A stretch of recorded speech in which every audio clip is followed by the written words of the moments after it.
안녕하세요. 전 경기도에 살고 있는 40대의 여자입니다. 전 원래 남일에 잘 나서지 않고 그럭저럭 조용히 살던 사람이랍니다. 괜히 여기저기 낑겨들어서 싸움이 나고 말이 나오는 상황들을 좋아하지 않거든요. 특히 여자들 세계에서 그런 일들이 제법 많은 편이기도 하고요.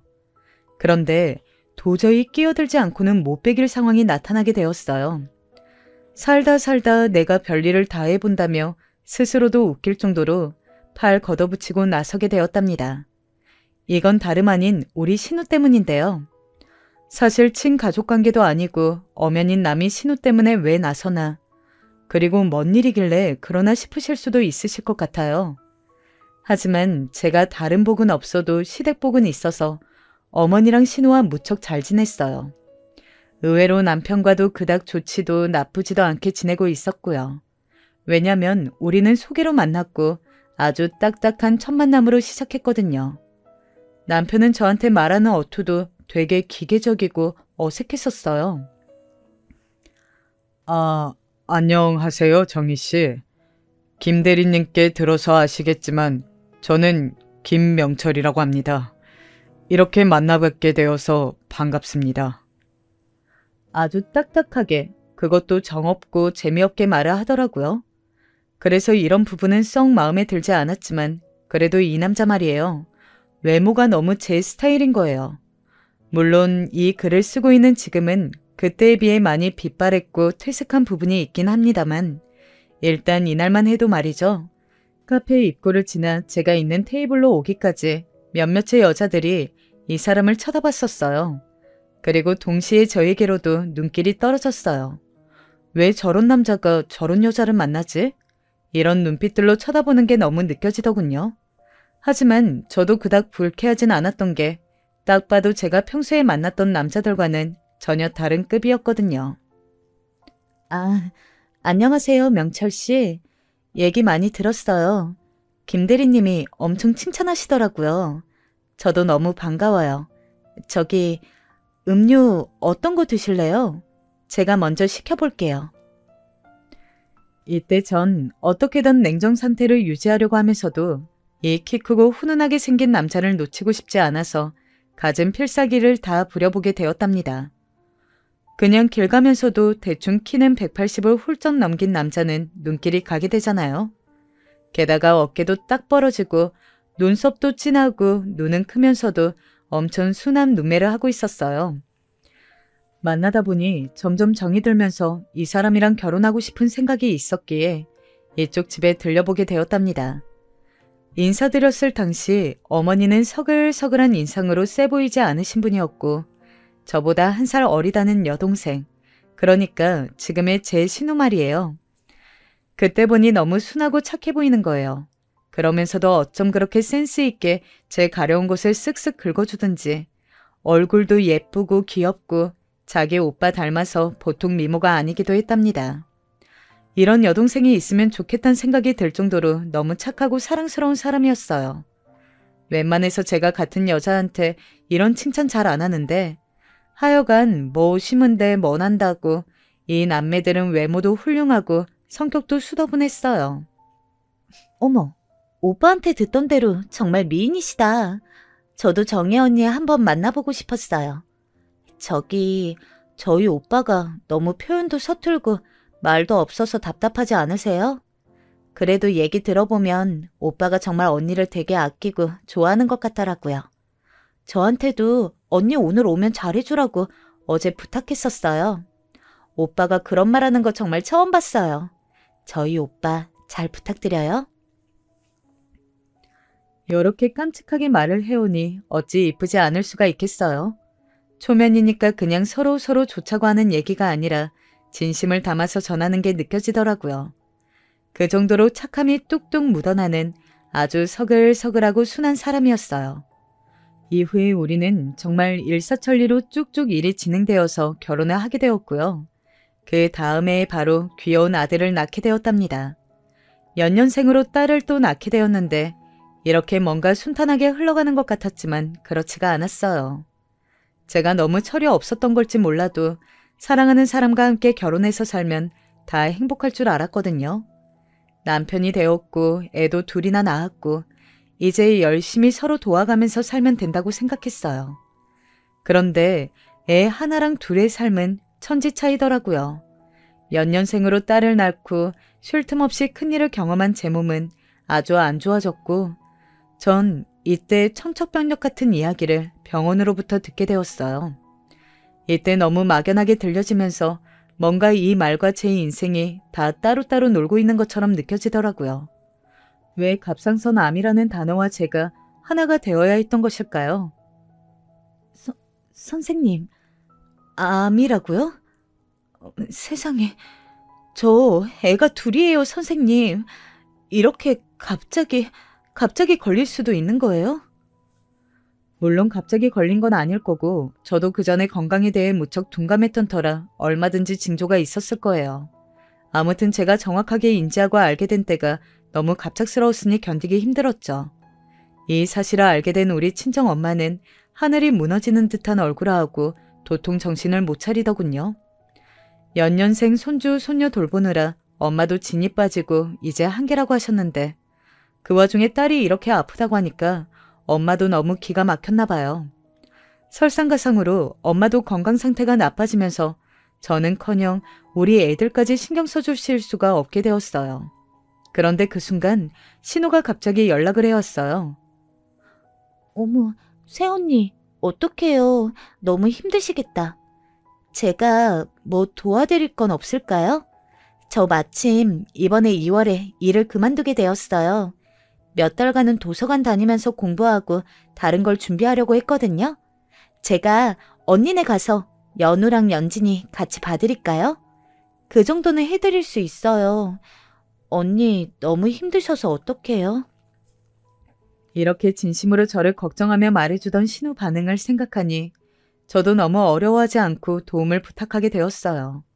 친정 엄마도 못해주고 사람 들여서 하기에는 신경 쓰이고 그래도 애들한테 고모이기도 하고 저한테 불편하지 않은 신우였으니까요. 이후로 신우는 제 부탁을 받자마자 곧장 준비를 해서 우리 집으로 들어왔어요. 언니, 제가 애들이랑 오빠 챙길 테니까 걱정하지 말고 수술 받으세요. 엄마가 언니 먹는 것도 신경 쓰일 것 같다고 이것저것 이렇게 챙겨주셨어요. 한 3개월까지는 넉넉히 있을 테니까 걱정하지 마시고 치료에만 신경 쓰세요, 언니. 신우는 이때 먹거리며 제가 먹어야 할 영양제니 이런 것들까지 신경 써서 준비를 해왔더라고요. 제가 체력적으로 힘들어하면 본인이 홀로 애들을 데리고 시댁에 가서 자고 오기도 했어요. 언니, 괜찮아요? 수술 결과는 좋은 편이라고 했으니 그것만으로도 얼마나 감사해요. 언니, 낮에 엄마랑 연우, 연진이 데리고 잠깐 산책도 갔다 왔어요. 연우 잡으러 다니기 힘들더라고요, 이제. 연진이는 얼마나 새근새근 잘 자는지 길 가는 할머니, 할아버지들이 애기 인형 같다고 칭찬하시더라니까요. 그러면서 사진과 동영상을 보여주고 저 읽으라며 책도 사다 주고 하여간 신우 신세를 보통 진 게 아니에요. 이때 남편도 제 딴엔 저를 돕고 싶었겠지만 애 둘 아빠이고 집 대출도 남아있고 둘째를 이렇게 빨리 가질 계획이 없던 상태에서 애를 낳았잖아요. 원래는 그 안에 제가 복직해서 같이 돈을 번다는 계산도 있었기에 이 사람도 되게 부담이 큰 상태였어요. 그거야 이해하지만 사람 참 안 변한다고 아픈 와이프한테 좀 따뜻한 말이나 표현 좀 해주면 좋으려만 그런 게 전혀 없는 거예요. 그런 모습들을 신우가 옆에서 보고 뭐라 하더라고요. 오빠, 이럴 땐 언니한테 꽃 한 송이라도 사오고 그러는 거야. 일주일에 한두 번은 꽃 사오고 할 말 없어도 언니한테 매일 전화 한 번씩 해줘. 10초 후에 끊는 한이 있어도 말이야. 여자들은 그런 걸로 살아갈 힘이 생긴대. 이런 말을 해주니 남편도 자기는 잘 몰랐다며 머쓱해하고 그 말을 들으며 저는 제 작은 독방에서 잠들곤 했어요. 조카들 돌보는 것도 너무 지칠 텐데 착한 신우는 정말 조금도 싫은 소리를 하지 않았어요. 저도 이때 너무 미안한 게 새벽같이 잠이 오지 않고 우울감이 너무 심해져서 밤에 혼자 막 울었거든요. 그런데 그때 건너방에 애들 데리고 자던 신우가 뛰어 들어오더니 저를 와락하고 안아주는 거예요. 언니 힘들었어요? 괜찮아요. 괜찮아요. 애들 잘 때까지 못 울고 있었나 봐요. 언니 잘했어요. 우리 연우 연진이도 낳아주고 큰일 해줘서 고마워요. 고마워요. 이때 정말 저는 창피할 정도로 소리 지르며 울다가 뛰어들어와서 저를 안고 한참이나 토닥여주는 신우를 보며 감정을 겨우 추스리게 되었어요. 사람은 자기 감정에 동의해주는 사람이 한 명만 있어도 살 기운을 찾는다더니 신우가 곁에 있어서 얼마나 다행이었는지 몰라요. 이윽고 저는 마음을 조금씩 다잡게 되었어요. 언제까지 우울해할 수도 없었고 수술은 잘 끝나고 먹는 거 주의하고 검사만 계속해서 받으면 되니까 좋은 부분을 되새기기로 했답니다. 한편으로는 늘 내 멋대로 날 위해서 산다면서 바쁘게 살아왔는데 인생에 이처럼 한계가 있고 유한한 기준점이 있다는 걸 알게 된 것 같아요. 그래서 저는 다시 정신을 차리고 신우는 집으로 다시 보내고 애들과 얼마간 시간을 보냈답니다. 그런 와중에도 신우는 저와 주마다 만나서 애들 데리고 같이 카페도 가주었고요. 그 무렵 때 신우가 뒤늦게 연애를 하고 있어서 그런지 더 얘기도 많이 나누고 친하게 지냈던 것 같아요. 사실 신우도 결혼할 나이를 훌쩍 넘겼기 때문에 우리 어머니도 걱정이 많으셨거든요. 제가 봐도 참 예쁘고 좋은 사람인데 얼른 좋은 사람 만나서 가정을 꾸리길 바라게 되었어요. 그리고 좀 시간이 지나서 제가 복직하고 얘들도 어린이집을 보내고 있을 쯤 신우가 기쁜 소식을 전해왔답니다. 저기 언니, 저 결혼하게 될 것 같아요. 어제 그 사람한테 프로포즈 받았어요. 엄마한테는 이제 막 얘기했고 바로 언니한테 말하는 거예요. 언니 축하해 주실 거죠? 이 말에 저는 절로 콧노래가 마구 쏟아져 나오더라고요. 저의 결혼 전부터 애 낳고 아프고 지금에 이르기까지 많은 것들을 돌봐주고 마음 써준 신우였어요. 그런 신우가 이제 가정을 꾸리고 자기도 새로운 기로에 서 있다고 하니까 너무너무 축복해주고 싶더라고요. 저는 한껏 들떠서는 아가씨 결혼 준비하는데 제가 다 신나가지고 따라다니고 있어요. 이후 상견례도 참석했고 예비 남편분도 마주하게 되었고요. 헌데 인물은 잘생겼지만 사실 지금 와서 생각해보면 제가 느끼기엔 인상이 크게 썩 좋지는 않았던 것 같아요. 말투가 엄청 거만했거든요. 자기야, 누구셔? 인사는 제대로 시켜줘야지. 이러면서 엄청 건들건들하게 아가씨한테 말을 걸더라고요. 저도 꾸벅 같이 인사를 했지만 어째 상견례 내내 고자세를 취하고 있는 거예요. 우리 어머니 말씀하시는데도 핸드폰이나 쳐다보고 있고 중간에 전화 받으러 나가고 무슨 잠깐 거래처 미팅 온 사람인 양 말이죠. 저뿐 아니라 남편도 약간 불쾌했던지 집에 가면서 저한테 그러더라고요. 뭐가 그렇게 바쁘길래 예비 처가 어른들 앞에 두고 시종일관 전화질인 거야? 나이도 먹을 만큼 먹어선 어른들한테 뺀질거리는 걸 보니 영 마음이 안 놓이네. 혜진이 지가 좋다고 하니 나도 더 할 말은 없다만. 잘생기고도 인상이 뭔가 쎄한 사람이 있고 잘생기고 무던한 사람이 있잖아요. 근데 그 예비 남편은 대충 봐도 뭔가 매너가 없고 사람이 좀 가벼워 보였어요. 당시에는 아가씨가 워낙 좋아하는 데다가 이미 결혼 얘기가 나왔는데 더 할 말이 없었죠. 모든 게 너무 결과론적인 이야기긴 하지만 가능하다면 그때 말리는 게 좋았을 것 같아요. 이혼보다는 파혼이 나으니까 말이에요. 왜냐면 이후로 결혼해서 무던하게 잘 사는 줄 알았던 신우는 그렇지 않은 삶을 살고 있었더라고요. 워낙에 말이 없는 집안들이라 처음엔 전혀 알지 못했어요. 신우는 저처럼 결혼한 지 1년 차에 아기를 낳게 되었고 아무래도 산후조리 힘들지 않을까 싶어서 이것저것 물어봤어요. 제가 도와줄 수 있는 형편이 안 되었지만 그 전에 워낙 신세진 게 많아서 도움이 부르는 금액이라도 보태주려고 했어요. 그런데 신우 반응이 영 미적지근한 거예요. 아기 낳은 지 얼마 안 되었으니 힘들 때이기도 하고 몸도 안 좋은가 보다 정도만 생각했죠. 아가씨, 많이 힘들죠? 산후조리 왜 안 하고 집으로 왔어요? 집에서 아기 볼 거면 도움이라도 불러야지 혼자는 못해요. 지금 어머니도 허리 안 좋으시고 왔다 갔다 하기 힘드시니까 내가 도우미 좀 알아봐 줄까요? 못해도 최소 2주 정도는 도우미가 있어야 해요. 한 달이면 더 좋고요. 도우미 비용은 나랑 오빠가 해드리고 싶은데 그럴 수 있게 해줄래요? 이런 제 말에도 신우의 반응은 어쩐지 힘이 없더라고요. 아니에요, 언니. 저 혼자서 애기랑 같이 있을 수 있어요. 그냥 너무 졸리고 좀 몸이 처지는데 지나면 괜찮아지겠죠. 애기 낳고 보니까 정말 세상 모든 엄마들이 존경스러워요. 언니도 이렇게 힘들었나 봐요. 이처럼 신우는 한사코 괜찮다고 했지만 저는 워낙 순둥하고 남한테 민폐 안 끼치려는 그 성격을 잘 알고 있었어요.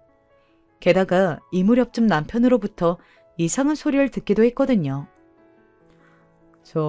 여보, 혹시 말이야, 희진이한테 뭐 다른 말 없었어? 당신한테는 얘기를 했을까 싶어서. 응? 그게 무슨 말이야? 아가씨한테 아무런 연락 온 거 없는데? 남편이 뜬금없이 이런 말을 하길래 뭔가 했더니 생각보다 상황이 안 좋아 보이더군요. 그게 며칠 전에 엄마가 희진이네 집에 들렸나 봐. 애기도 볼 겸해서 갔는데 그 댁에 사돈어른과 식구들이 있더라는 거야. 괜시리 눈치도 보이고 해서 오래 못 있다 오셨다는데 희진이 표정이 너무 어두웠대. 엄마가 애지간해서 그런 걸로 나한테까지 전화 안 하는데 좀 걱정스러운가 봐. 남편이 이런 얘기를 하는 걸 보니 어머니도 애지간히 신경 쓰이시는 게 아닐 것 같더라고요.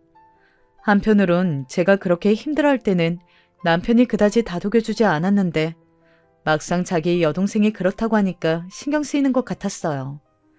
그 부분이 약간 서운하긴 했지만 그렇다고 이 사람이 저에게 별다른 잘못을 한 것도 아니고 그걸 메꿔주겠다고 어머니와 신우가 힘써줬으니까요. 아무튼 상황을 자세히 알고 싶어서 저도 일찍 퇴근을 한 날 그쪽 부근이 신우네 신혼집이라서 불쑥 들려봤어요. 그런데 제가 얼핏 듣기로도 사돈댁이 와 계시다고는 알고 있었거든요.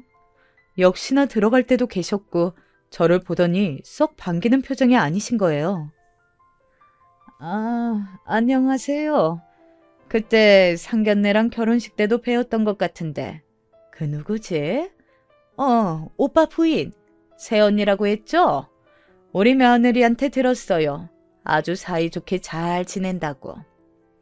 네, 어르신. 안녕하세요. 저희 아가씨 잘 부탁드려요. 안 그래도 애기 낳고 한 번은 와봐야지 싶어서 들려봤어요. 많이 도와주신다고 들었는데 너무 감사드려요. 전 인사차 건넨 말이었는데 이때 사돈어른 대답은 되게 기분 나쁘게 돌아오더라고요. 그 말투만 봐도 자기 며느리를 어떤 식으로 보고 있는지 느껴졌어요. 응? 내가 도와준다고? 난 그런 적 없는데. 제가 그래요? 말이야 바른 말이지. 시어머니가 며느리 애 낳았다고 뭐 해줄 게 있나? 그런 건 다 필요 없는 거야. 옛날에 언제 그런 걸 받고 살았어. 게다가 감히 어떻게 시어머니한테 며느리를 봐달라는 소리를 하냐고. 난 우리 손주 보러 온 거예요. 아들 보러 왔고. 이렇게 찬바람 획획 돌게 받아치시는데 너무 무안할 지경이었어요. 아무리 그래도 그렇지 자기 며느리네 친정 식구인데 말을 저렇게 대놓고 탁탁 쏘아댈 필요가 있나요? 그 순간엔 저도 마땅히 대꾸를 하지 못했고 주방에 있던 신우는 저와 눈이 마주치자 엄청 난감하고 곤란한 듯 웃더라고요. 그리고 정말 그 밝던 얼굴이 우중충해 보이는 거예요. 심지어 이때 잠깐 눈 맞춤하는 것조차도 꼴보기 싫었던지 사돈어른은 저보고 은근 빨리 다시 가주었으면 하는 투로 말하더라고요. 이쯤부터 조금 화가 났어요. 우리 며느리 알아서 잘 지내고 있으니까 너무 걱정할 거 없어요. 우리 손주도 이제 막 잠들었어. 애기들 낯선 어른 손 타면 안 돼. 병 걸린다고. 조금 있으면 우리 아들이랑 식구들 올 건데 계속 있다 갈 거예요?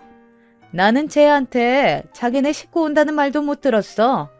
예, 온다면 온다고 말을 해줘야지. 이렇게 손님을 갑자기 들이닥치게 하면 어쩌냐? 이러면서 저 말고 신우한테 면박을 주는 거예요. 그 말에 움찔해서 신우는 어쩔 줄 몰라 하는 표정으로 고개를 팍 숙이는데 제 성질대로라면 뭐라고 바로 쏘아 붙였을 거예요. 하지만 제가 나가고 난 뒤 신우는 계속 자기 시어머니랑 같이 있어야 하니 답이 없겠더라고요. 그래서 한창 열오른 상태를 슬쩍 누른 뒤 저도 웃으면서 할 말했어요.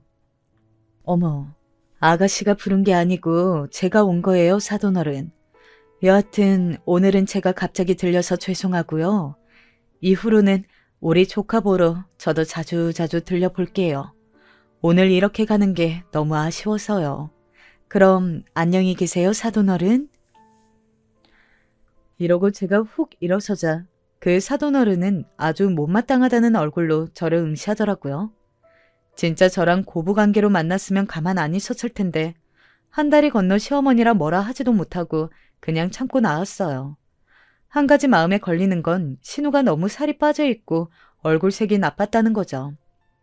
결혼 전엔 그렇게 생기발랄하고 예쁘고 결혼 시기가 좀 늦어졌다는들 주변에서 다 탐내는 신부감이었어요. 그런데 좀 더 여유 있는 집안에 시집가서 한동안 조용히 사는가 했더니 신우 남편은 엄청 가부장적이더라고요. 아내가 밖에 돌아다니는 걸 못 보고 약속도 못 잡게 하고 집에만 가둬두는 타입이었어요. 그런데다가 자기 엄마를 비롯해서 아버지며 동생이며 누나며 엄연히 한 가정이 이 집에 수시로 드나들게 놔두고 말이에요. 앞만 봐도 신우 저러다가 우울증 걸릴 것 같은데 이날 집에 와서 남편과 얘기를 하다 보니 너무 답답한 거예요. 내가 볼 땐 아가씨는 이미 우울증인 것 같아. 내 눈도 잘 쳐다보지 않고 표정도 너무 우울해 보이고 거기 사돈어른 진짜 장난 아니었어. 어떻게 선물 들고 왔는데 그냥 현관에 세워두고 자기는 소파에 앉아서 중얼중얼 대냐고. 들어오라는 소리도 안 하고 말이야. 어떻게든 빨리 내보내고 싶어서 안달인 눈치였어. 남편도 이 얘기를 듣더니 웬만하면 관여 안 하려 했지만 계속 신경이 쓰이는 듯 보이더라고요. 아무튼 이렇게 갑갑한 상태로 지나가던 와중 저는 새벽녘에 신우로부터 전화를 받게 되었는데요. 진짜 엎친 데 덮친 격이라고 뭐 이런 경우가 다 있나요? 아가씨? 이 밤에 무슨 일이에요? 어디 아파요? 애기 아프고 그런 거 아니죠? 언니, 그게... 이때 신우는 몇 마디 말을 이어가지 못하고 뜸을 들이더니 나중에는 엉엉 울기만 하는 거예요. 좀 달래가면서 사정을 들어보니 이유는 딱 하나, 신우 남편 때문이더군요. 사실 따져보면 그 집 시어머니가 모든 원인이기도 하고요. 남편한테 요즘 여자가 있는 것 같아요. 맨날 늦고 집에 안 들어오고 애기 아플 때 전화를 해도 어머니가 대신 가게 하고 어제 너무 신경 쓰여서 핸드폰을 몰래 봤는데 회사 여직원이랑 일을 쳤더라고요. 저는 일단 이 부분도 피가 거꾸로 솟았지만 그 뒤에 들려온 저쪽 시댁 식구들 반응에 경악할 지경이었어요. 뭐라고요, 아가씨? 거기 사돈어른이 아가씨한테 외려 더 화를 냈다고요? 네, 제가 너무 속상하고 힘들어서 어머니께 말씀드렸더니 남자들 밖에서 하는 일에 관심 갖지 말라고 쫓겨날 줄 알라고 하시네요. 언니, 제가 너무 차이나는 집에 시집을 왔나 봐요. 그런 거 욕심부린 적도 없고 이 사람 좋아서 왔는데 자꾸 자기네보다 우리 집이 못한다고 돈도 없다면서 뭐라고 계속 하시네요. 남편도 너무 배신감 크고 어머니도 더 보기 힘들어요. 무섭고 싫어요. 와, 이건 정말 드라마에서나 보던 막장 내용이지 요즘 세상에 저따위 마인드를 가진 시어머니가 있는 줄 몰랐어요. 있어도 아주 멀리 남 얘기로만 알았지 내 주변에서 저런 일이 있을 줄 몰랐네요. 아, 우리 친정언니도 독한 시집살이를 했지만 저 정도는 아니거든요. 아들이 바람 피우는 걸 갖다가 저딴 식으로 무마하며 며느리를 외려 혼내는 시어머니라니 정말 단단히 미친 것 같아요. 그런 와중에 신우는 저를 더욱 다급하게 만들고 불안하게 만드는 말을 하더라고요. 이 말에 가슴이 너무 찢어질 것처럼 아팠어요. 언니, 저 모든 게 너무 허무하네요. 결혼 괜히 했나 봐요. 나도 언니랑 오빠처럼 살고 싶어서 간절히 바라면서 결혼한 건데 애기도 어머니가 잘 못 보게 하시고 저 맨날 야단 맞아요. 저보고 아무것도 제대로 하는 게 없고 멍청이래요. 정말 그런가요? 우리 엄마한테 나는 되게 소중한 딸인데 나도 엄마가 돼서 우리 애기 잘 키우고 싶었는데 요즘 같은 때는 정말 다 놔버리고 싶어요. 저 어떡하면 좋죠? 신우는 정말 모든 것에 대해 딱히 바라는 게 없다는 투로 아주 허망하게 말을 하더군요. 조금만 엇나가도 윽박질러 대는 시어머니와 거의 같이 살다시피 하면서 기가 완전히 죽어버린 거예요. 심지어 그렇게 예쁜 아기를 낳아놓고도 살 소망이 없다면서 괴로워하는 모습을 보니 똑같이 시집살이로 힘들어한 우리 언니가 생각났어요. 그나마 언니는 중간에 못 참고 판때기를 다 뒤집어서 지금 잘 살고 있지만 신우는 아무리 봐도 그럴 만한 깜냥이 아니거든요. 저렇게 혼자 삭히고 삭히다가 자기만 속 터져서 쓰러질 타입이에요. 이건 아무리 봐도 아닌 것 같아서 이때 많이 달래고 얼으면서 다시 자도록 했고 저는 새벽 내내 생각이 많아졌어요. 다른 이유로 저는 신우와 비슷한 시기에 매우 힘든 때를 지나고 있었는데 그때 신우가 저를 정말 적망케 감싸주고 도와줬었거든요. 이젠 제가 좀 손을 뻗어서 도와야 하지 않을까 싶더군요. 그래서 아침에 출근하는 남편에게 이렇게 말을 했고 남편도 무척 놀란 듯 했어요. 나 아무래도 안 되겠다 여보. 아가씨 저대로는 안 돼. 진짜 심각해. 어제 일 내가 얘기해줬지? 그냥 놔두면 아가씨 큰일 나. 우리라도 마음 강하게 먹고 아가씨 살릴 생각을 해야 돼. 이렇게 말하면서 저도 큰 대책이 있는 것은 아니었지만 저쪽 안사도는 정말 제정신이 아니었으니까요. 저랑 한번 대치해봤으니 그때 제가 겪은 걸 생각해보면 보통 영악하고 못돼먹은 늙은 여우가 아니었어요. 말 하나하나 다 받아치고 밉살스럽게 말하고 철저히 얕자라고 생각하는 며느리를 대할 때는 얼마나 살벌하게 굴었을까요? 그러니 멀쩡하고 예쁘게 시집간 신우가 마음고생이 심해서 식길로 가까이 빠지고 얼굴이 까칠해질 지경이었죠. 어머니도 마음이 아파서 어쩔 줄 몰라 하시는데 이 상황에서 손댈 방법은 이혼이라는 극단적인 방법밖에 없으니 다들 너무 신중해질 수밖에 없었어요. 이혼할 경우 저렇게 입김 세고 돈 있다고 못되게 구는 집이 순순하게 손주를 데려가게 해줄 리도 없고요. 그런데 어찌어찌 저도 제가 알려고 알게 된 사실은 아니었는데요. 정말 어떻게 이런 식으로 사실과 사실을 마주하게 되는 건지 아직까지 기가 막힐 따름이에요. 하늘도 우리 신우를 불쌍하게 여겼던 것일까요? 그렇게 독살맞게 부려먹고 요즘 같은 시대에 자기 친정도 못 들려보도록 맞던 저 사돈어른 말이에요. 그리 못되게 굴어댈 땐 언제고 나중에 우리 신우 앞에 무릎 꿇고 싹싹 비는 모양새가 되었지 뭐예요. 이렇게 일이 풀리기까지 본의 아니게 제가 한 일들이 좀 많기는 했지만 말이에요. 확실히 저렇게 고자세로 나오는 인간들은 꼬투리 잡히는 게 있어야지 잠잠하기는 해요. 그렇지만 그 꼬투리를 당장 어떻게 잡을 수가 있겠나 싶어 막연하던 차에 아주 중대한 사실을 하나 알게 된 거예요. 다름 아닌 사돈 어른이 다니는 수영장 말이에요. 이런 곳들은 아주머니들, 할머니들 입김이 세기로 아주 유명한 곳이잖아요. 그래서 젊은 엄마나 젊은 여자들은 애지간해서 이런 쪽에 끼기 싫어하니까 잘 안 간단 말이에요. 그만큼 5, 60대 분들이 많이 다니는 데다가 평판이 안 좋기도 하니 그쪽을 뭔가 좀 알아보면 나오는 게 없을까 싶었어요. 우리 친정언니도 제 사정을 듣더니 동의해주긴 하더라고요.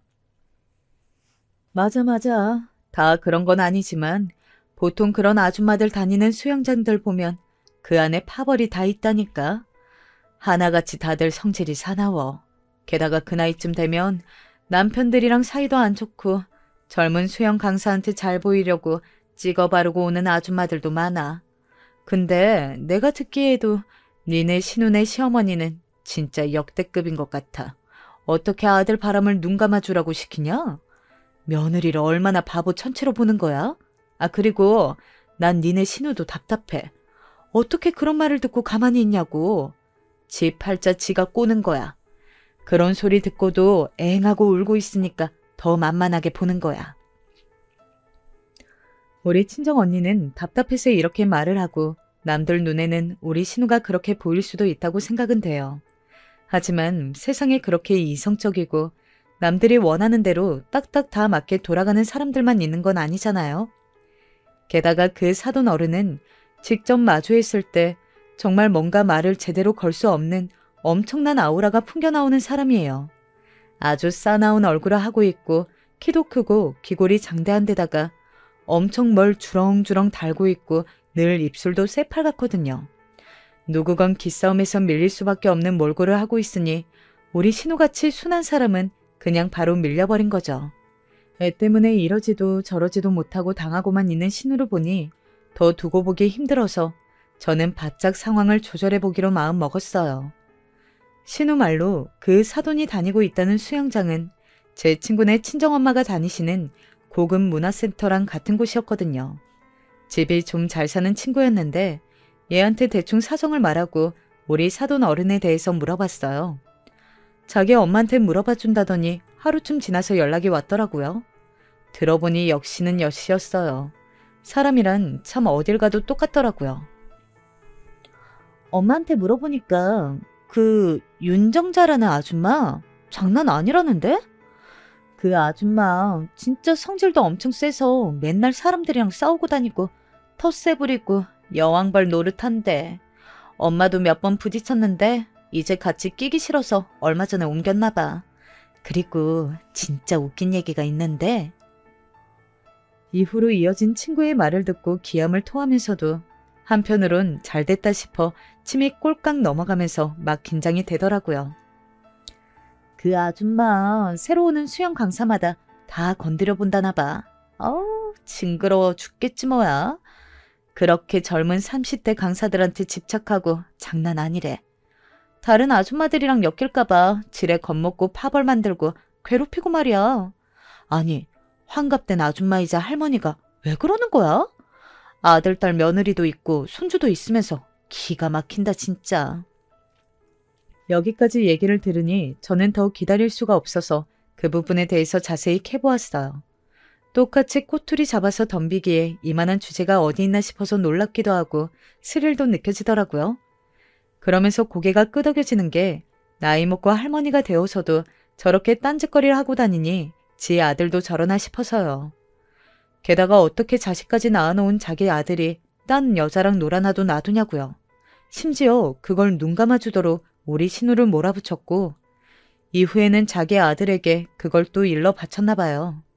급기야 신우는 물리적인 행동을 당할 뻔한 상황까지 가서 극심한 트라우마까지 생겼더라고요. 아가씨, 그게 정말이에요? 아가씨한테 그런 일을 했다고요? 네, 언니. 근데 저 정말 무서워요. 이제 다 싫고 무섭네요. 어떡하면 좋을까요? 다 끝내고 이혼하고 싶은데 그러려니 우리 유준이가 마음에 걸려요.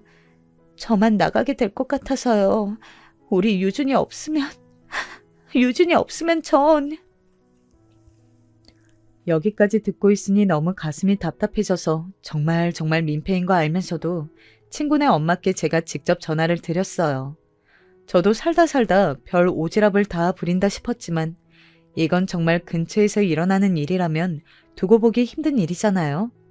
뭐라도 꺾어버리고 으름장을 놓을 수 있는 건덕지가 있다면 그게 뭐든 휘둘러서 사용하고 싶을 정도였어요. 제 친구네 엄마는 제가 직접 전화를 걸어서 문의라 하니 놀라시더라고요. 대학 때까지는 자주 놀러 갔었지만 그 후로 직장 생활하고 결혼하고 애 낳고 할 때까지 거의 얼굴은 못 봤었거든요. 그래 정인이? 얘기는 들었는데 뭐 하려고? 그 윤정자, 그 사람 나도 아주 질색을 해. 마주치기 싫어가지고 다른 데로 수영도 옮겼어. 니네 신우 사정이 딱하긴 하다만 내가 뭘 할 수 있겠어. 이처럼 약간 난감해하시기에 어쩔 수 없이 자세한 사정을 다 말씀드려가며 제가 뭐가 필요한지 정확히 말씀을 드렸어요. 아줌마, 상황이 이렇게 되어서 제가 정말 아줌마 도움이 필요해요. 보니까 그 윤정자 그 사람 아주 대놓고 젊은 남자 강사들 찍어놨으니 건들지 말라고 한다면서요. 단톡방에서 선물도 같이 모으고요. 단톡방 아직 안 나오셨으면 그것만 저 좀 캡처해서 보내주시면 안 될까요? 제가 아줌마 이름이나 이런 거 전혀 짐작하지 못하게 할게요. 제발 저 도와주세요. 그 집 며느리 진짜 큰일 나게 생겼어요. 그냥 단톡방 내용만 저한테 보내주시면 돼요. 제발 부탁드려요. 네?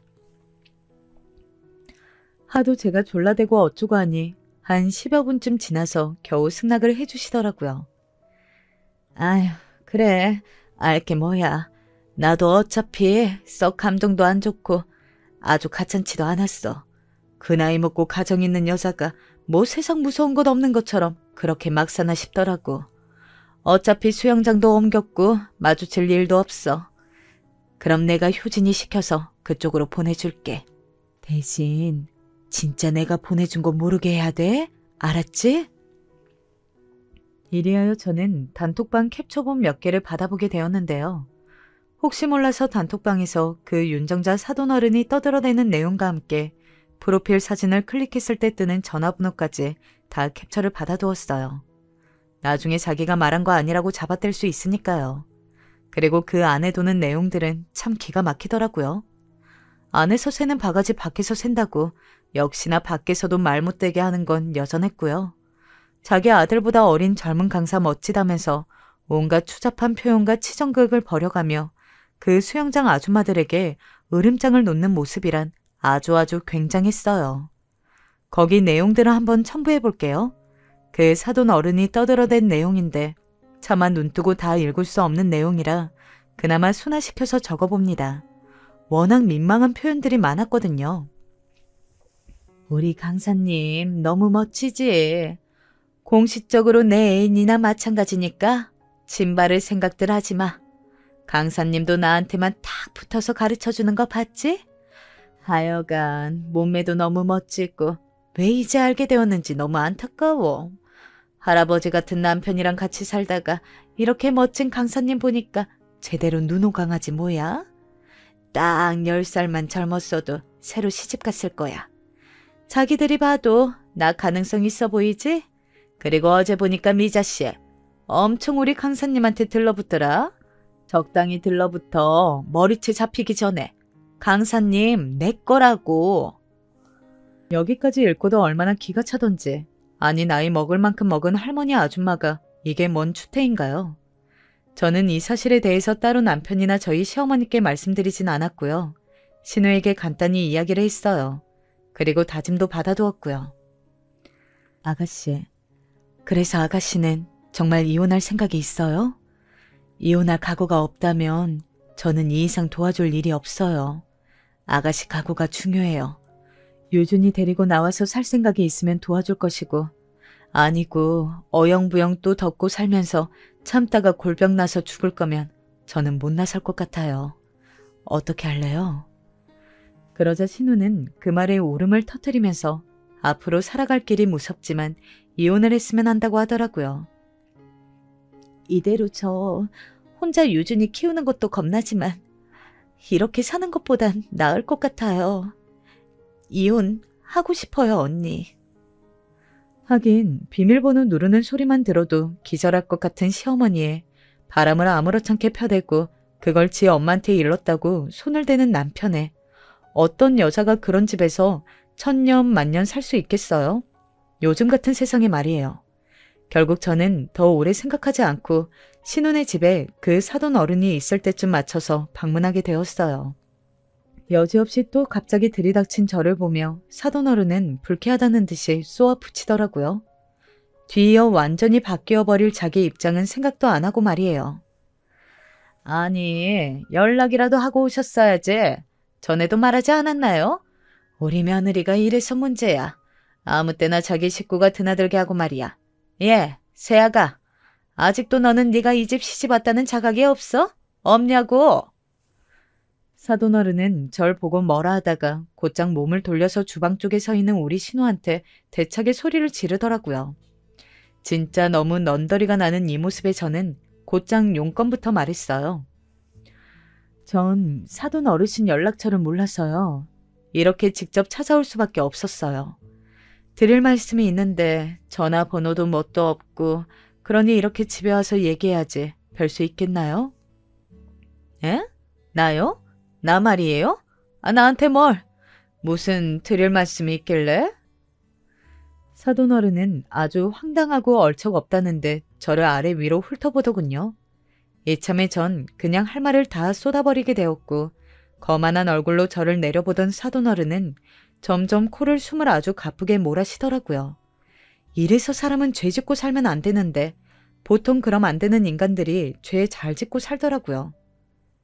사돈어른, 우리 아가씨 이제 그만 놔주세요. 유준이 데리고 이혼하고 싶다네요. 제가 대신 전달하려고 해요. 이 집에 나가는 순간까지 조용히 정리 잘하고 갈 수 있게 해주세요. 이게 제가 할 말이에요. 그간 사돈 어른의 잘난 아드님께서 저지르고 다닌 일이며 아가씨한테 함부로 한 거 다 알고 있어요. 이쪽 집 대표에서 왔으니까 그리 알아두세요. 이 말을 듣는 내내 기가 막히던 얼굴로 눈을 막 부라리던 사돈 어른은 인상부터 쓰면서 아주 사람을 잡아먹을 듯이 윽박지르더라고요. 그럼 저도 당연 대응책이 있죠. 게다가 그 대응책은 저쪽을 약올리기에 아주 충분했고요. 왜요?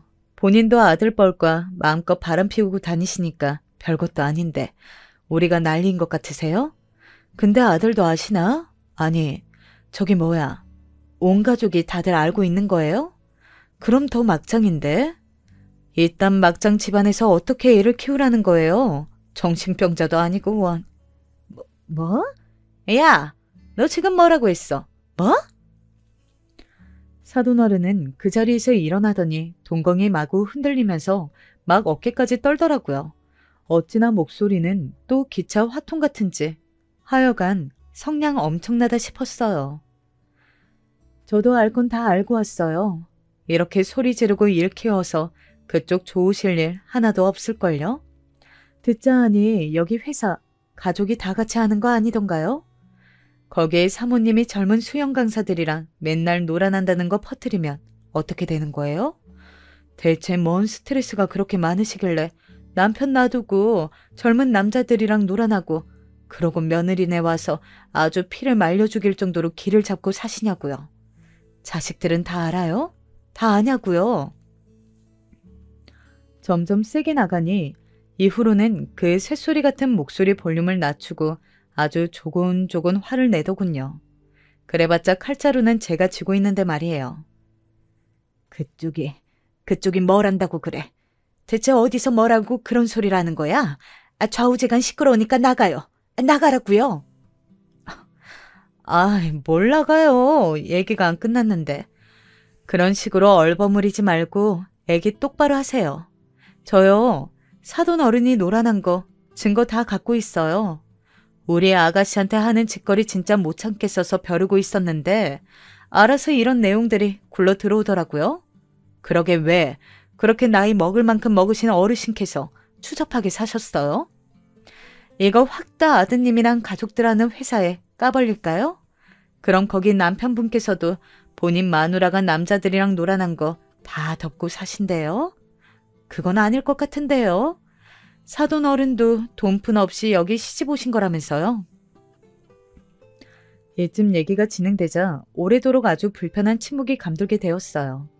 누구 하나 먼저 입을 떼지 않고 서로 노려보며 절대 물러서지 않겠다는 얼굴로 말이에요. 그때 신우는 소파 쪽에 주저앉아서 힘없이 어깨를 구부리고 있었고 이 침묵이 너무 졸렬하고 짜증나게 느껴진 저는 입을 뗐어요. 긴 말 할 거 없고 우리 아가씨 이 집에서 나갈 거니까 그리 하세요. 짐 정리해서 데려갈 테니까 불편하게 하지 말고 나가주세요. 혹시 말귀 못 알아들으셨으면 제가 증거 몇 개 보내드려요?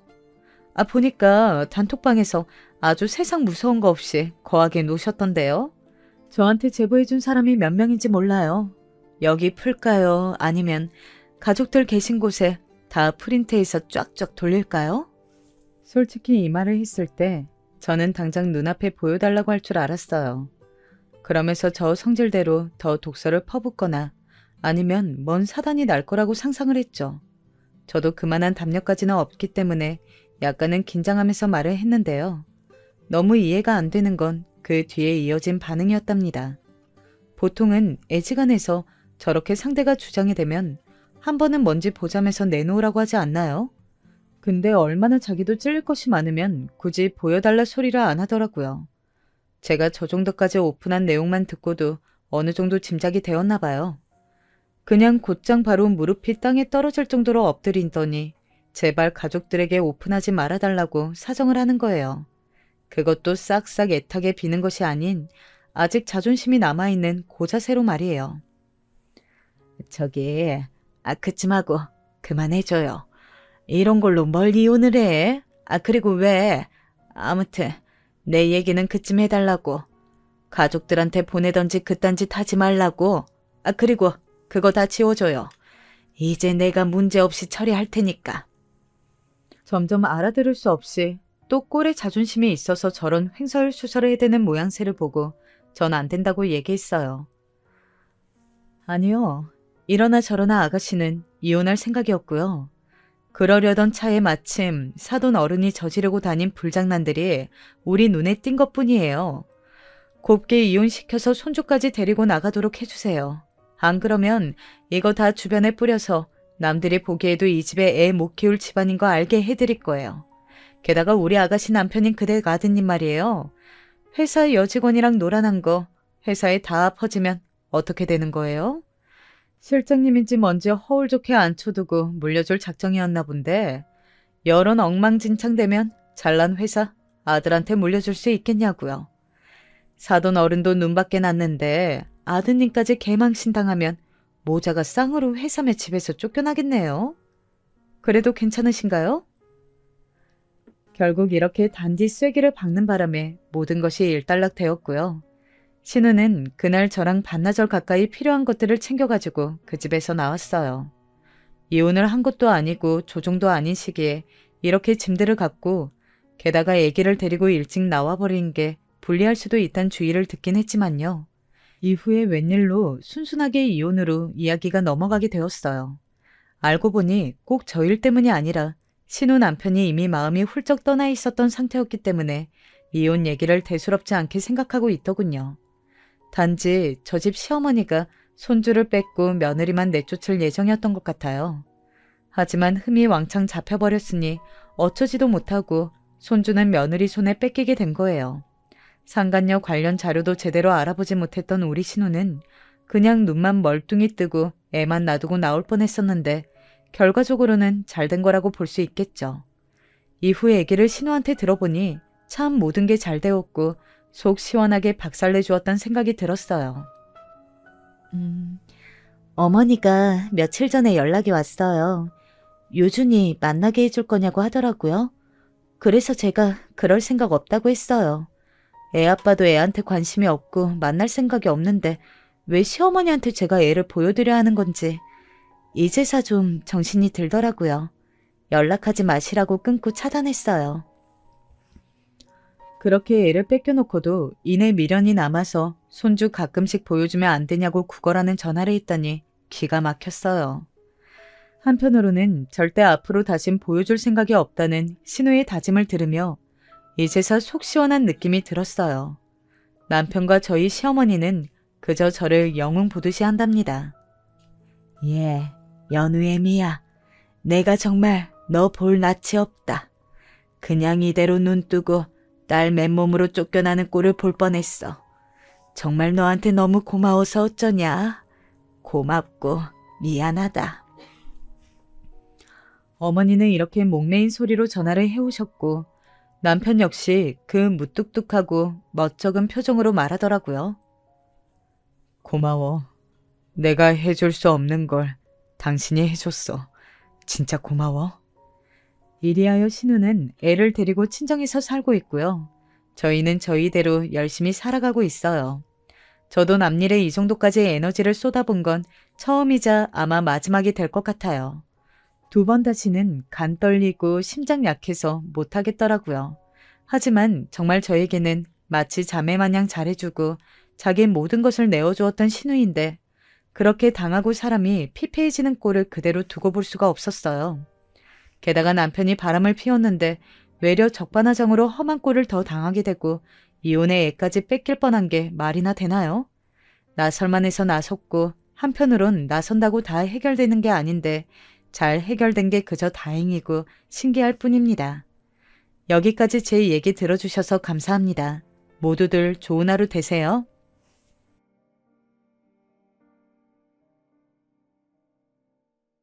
안녕하세요. 칠순을 앞둔 여인입니다. 이 나이 먹도록 사랑 한번 제대로 못 받은 서글픈 인생을 한번 써보려고 합니다. 관계자분이 제 글을 좀 잘 다듬어 주셔서 방송에 내보내 주시면 좋겠습니다. 우리 세대의 시집살이 이야기를 하자면 누구나 사연 없는 사람은 없을 겁니다. 저도 시어머니를 오랜 세월 동안 모셨습니다. 하지만 늙어서까지 폐악을 부리면 결국 끝이 좋을 것 없지요. 제 시집살이 이야기도 해보고 제가 시모에게 어떻게 응징했는지 한번 써보려고 여기에 글을 남깁니다. 저는 3남 1녀의 막내로 태어났습니다. 부유한 집안에서 태어나 친정에서는 귀여운 딸 취급을 받으며 컸지요. 고등학교를 졸업하고 회사에서 2년 근무하다가 회사 사람의 소개로 신랑을 만났습니다. 신랑은 풍채도 좋고 사람도 듬직했습니다. 그래서 저도 마음에 들어하고 있었는데 시댁에서는 결혼을 반대했습니다. 시어머니가 유독 나서서 반대를 했는데 이유는 배운 며느리 집에 들이면 집안 꼴이 제대로 안 된다는 것이 이유였죠. 시어머니는 적당히 만만하고 말 잘 듣는 그런 며느리를 원했습니다. 하지만 남편이 급구 나서서 결혼을 추진했는데 시어머니는 이번에는 또 둘의 궁합을 트집 잡았습니다. 먼 절의 스님께 여쭤보고 오니 제가 집안을 들어먹을 며느리라고 했다는 것이죠. 이쯤 되니 저희 친정에서 화가 단단히 났습니다. 친정어머니는 별꼴을 다 본다고 하시고 친정아버지께서도 당장에 집어치우라고 난리를 치셨죠. 그렇게 되자 저도 결혼이 내키지 않는 건 마찬가지였어요. 대놓고 안 하면 안 한다고 하지 뒤에 물러서서 일에 입을 대는 시어머니가 이해가 되지 않았죠. 그런데 이미 남편과 몇 번 만나면서 정도 들었고 남편이 몇 날 며칠을 저희 집에 찾아와 설득한 끝에 결국 우리는 결혼을 하게 되었습니다. 시어머니는 막상 식을 올릴 때가 되니 태도를 바꿨습니다. 친정 사람들에게도 예의 바르게 하고 사람 좋게 행동하셨죠. 나중에 남편한테 물어보니 시아버지에게 옆편네가 지각 없이 군다고 크게 한 소리를 들었다고 합니다. 하지만 저희 어머니는 그런 모습도 좀 마뜩치 않아 하셨어요. 사람이 앞뒤가 달라 보여서 징그러운 사람 같다고요. 처음에는 혼자 집안일을 도맡아 하는 것이 저에게는 고역이었습니다. 새벽같이 일어나 연탄불에 밥을 하고 하루 종일 빨래에 청소에 마음 편하게 쉴 틈이 없었죠. 나이 어린 시누이는 하는 것도 없이 미용일을 배운다 어쩐다 하며 밖으로만 나다니고 어쩌다 집에 있어도 일을 도와줄 생각도 안 합니다. 그래도 저는 친정에 있을 때 친정엄마가 일을 하면 다 거들곤 했는데 시누이 하는 꼴을 보니 집안 가풍을 알만하다 싶었습니다. 까다롭기는 어찌나 까다로운지 빨래 같은 걸 해놓으면 뭐가 조금만 잘못되면 저한테 투정을 부리더라고요. 그래서 미안하다고 달래면 더 난리를 부렸습니다. 나이가 18이나 된 여자가 하는 짓이 어린애 같았죠. 그래도 시어머니는 일 배우러 다니는 딸이라며 시누이에게 잔소리 한 번 안 하고 항상 지적받는 건 저였어요. 시어머니는 잔소리가 참 많은 사람이었습니다. 집안일 하는 걸 시시콜콜한 것까지 다 하나하나 알려줘야 직성이 풀리는 분이셨죠. 옆에서 같이 하며 일을 가르쳐 주셨으면 좋았을 텐데 그저 사람이 일을 하는데 잔소리만 해대니 노이로제가 걸릴 지경이었습니다. 본인께서 원하는 방식으로 일을 하도록 밥이나 청소를 할 때에는 뒤에서 지켜보고 계셨고 사소한 집안일이라도 지나가다 눈에 띄면 꼭 입을 대곤 하셨어요. 언젠가는 파리 잡는 방법까지 알려주신 적도 있을 정도니 아마 본인도 본인 잔소리가 감당이 안 되는 지경이셨을 거예요. 지금에 와서 생각하면 헛웃음만 나네요. 신혼 때는 아침 저녁으로 밥상을 하루에 서너 번씩 차려야 했습니다. 새벽 5시에 일어나 직장에 나가는 시동생 때문에 6시에 아침 밥상을 차려주고 시동생이 나가고 나면 남편과 시누이 밥상을 또 차렸습니다. 시부모님은 8시나 돼서 식사를 하시니 아침 준비와 설거지만 4시간이 걸렸습니다. 저녁도 마찬가지였어요. 퇴근 시간이 다 다르니 2번, 3번 밥상을 차려야 했습니다. 재산은 또 얼마나 많던지 시아버지가 살아계실 때는 증조부모 제사까지 다 지내야 했죠. 시집와서 처음 맞은 추석이 아직도 생각납니다. 하루 종일 제사 음식을 만들었죠. 힘든 기색이라도 보일라 치면 어김없이 시어머니의 타박을 들었어요. 그날만큼은 시누이도 일을 거들었는데 시누이는 일이 영 시원치 않았습니다. 그래도 시누이가 저질러 놓은 것도 다 제가 잔소리를 들어야만 했어요. 남편은 결혼 후 처음 맞는 명절이라고 손님들 상대하느라 정신이 없었습니다. 그래서 제가 얼마나 혼이 빠지게 일을 하고 있는지는 신경 쓸 겨를도 없었습니다. 손님상을 들고 나갈 때만 겨우 남편 얼굴을 본 것 같네요. 그 와중에 명절 맞아서 시댁 식구들 빨래도 하고 집안 구석구석 청소까지 하고 나니 노동도 그런 중노동이 없었습니다. 남편은 일찌감치 술에 취해 골아떨어지고 저는 자정을 넘겨서야 겨우 일을 끝낼 수 있었습니다. 그 야밤에 세수를 하는데 하루 종일 쌓였던 서러움이 폭발하면서 세수를 하며 그만 목 놓아 울었습니다. 씻는 소리에 우는 소리를 감추면서 펑펑 울었죠. 혹시나 시어머니가 아시면 또 뭐라 잔소리를 하실 테니까요. 울고 나서 보름달을 쳐다보면 친정어머니 생각에 또 눈물이 쏟아지고 그랬죠. 겨울이 되니 혼자 100포기의 김장을 해야 했습니다. 시어머니는 식재료만 사다 주고는 방으로 들어가 버리셨죠. 추운 마당에서 혼자 이를 악물면서 김장을 했어요. 그 때문에 지금도 가을만 되면 온몸에 바람이 들었죠. 요즘 세월만 같았어도 안 산다고 친정에 가버렸을 테지만 그때는 무조건 시댁에 순종해야만 하는 줄 알았습니다. 그렇게 김장을 해놓으면 시어머니는 김치가 짜다 시다 하며 투정만 부렸습니다. 내년부터는 내가 김장을 하든지 해야지 맡겨놔서 될 일이 아니구나. 하던 대로 다 준비해서 갖다 주는 거 버무리는 것도 제대로 못하니 원. 하지만 시어머니는 매년 말만 그렇게 할 뿐 김장을 도와주는 건 한 번도 없었습니다. 시집 온 지 2번째 해 겨울에 첫 딸을 낳았습니다. 첫 아이라 대놓고 말은 안 해도 시어머니는 딸을 낳은 것이 영 못마땅한 눈치였죠.